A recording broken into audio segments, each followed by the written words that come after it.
Today we're going to explore what I like to call the Tammy family tree, a fascinating connection between three dolls from three different countries. At the top of the tree is Tammy from the United States. From there, the story branches out to Sindy in the United Kingdom and Susi in Brazil. So let's take a closer look at how these dolls are connected. Who is the girl with the twinkle in her eyes? It's Tammy, the ideal teen. Who's got everything you dream about? Who is tops without a doubt? It's Tammy, Tammy, she's the ideal teen. Our story starts in 1962. Tammy was introduced by Ideal Toy Company and was marketed as the American girl. Unlike many fashion dolls of the time, Tammy had a fresh and youthful appearance. Her look was designed to represent an everyday teenage girl rather than a glamorous adult fashion model. She wore contemporary fashions, had a friendly face, and quickly became popular with children across America. As her popularity grew, Tammy gained an entire world around her, including family members, friends, clothing collections, and accessories. Although Barbie would eventually dominate the fashion doll market, Tammy proved there was room for a different kind of doll, one that felt more approachable and realistic, and that idea would travel far beyond the United States. Why and what have you got? You've got Sindy. Your dolly loves to dress. Who's got a Mac for when it rains? A dog for walking in the lanes. Who is the girl they all love best? It's Sindy. Just 1 year later, in 1963, a new doll appeared in Britain. Her name was Sindy.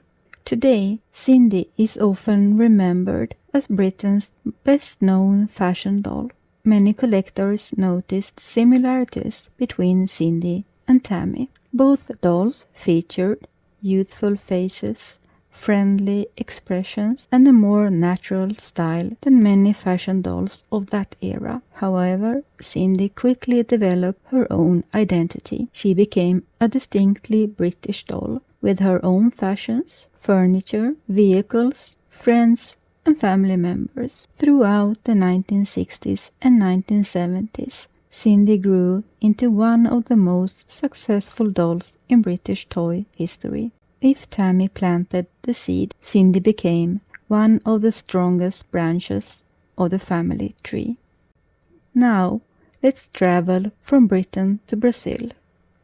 In 1966, Brazilian toy company Estrela introduced a doll named Susi. Susi is especially interesting because her connection to Tammy was more direct. The earliest Susi doll were developed under license from Ideal Toy Company and were closely based on Tammy.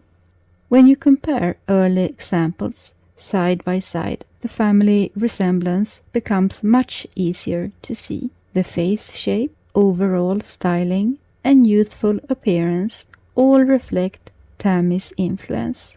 But just like Sindy, Susi gradually developed her own personality and identity. Over time, she evolved into a uniquely Brazilian doll with fashions and marketing designed especially for her home market. For many collectors in Brazil, Susi remains one of the most beloved dolls ever produced in the country.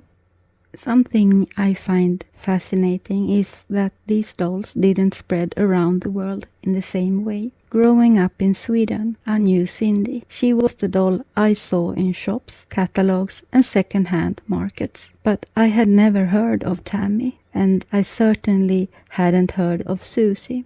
It wasn't until I became interested in doll history years later that I discovered how connected these dolls actually were. And I suspect many collectors have had a similar experience. In Britain, Sindy became a household name. In Brazil, many collectors grew up with Susi. In the United States, Tammy was the familiar face. Yet outside their strongest markets, these dolls were often almost unknown. Before the internet, collectors usually learned about dolls through local toy shops, television advertising, catalogues and magazines available in their own country. That meant children in different parts of the world could grow up with completely different doll memories. Today things are very different.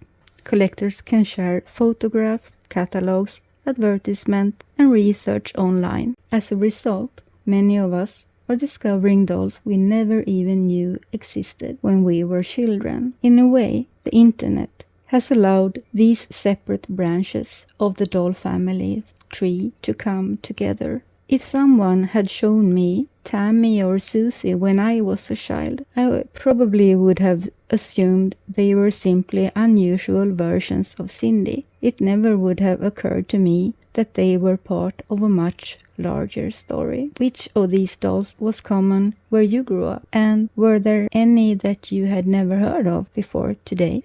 When we place Tammy, Sindy and Susie side by side, the similarities are easy to spot. All three dolls share a youthful appearance. All three were designed to feel relatable rather than glamorous, and all three focused on fashion, friendship, and everyday life. At the same time, each doll reflects the culture of the country where she was created. Tammy feels unmistakably American. Sindy became a British icon, and Susie developed into a uniquely Brazilian favorite. Rather than seeing them as copies of one another, I think it's more accurate to view them as relatives. They share common roots, but each followed its own path. When we look back today, it's easy to see Tammy as the trunk of this small doll family tree. From that trunk grew two important branches. To subscribe for more stories from the world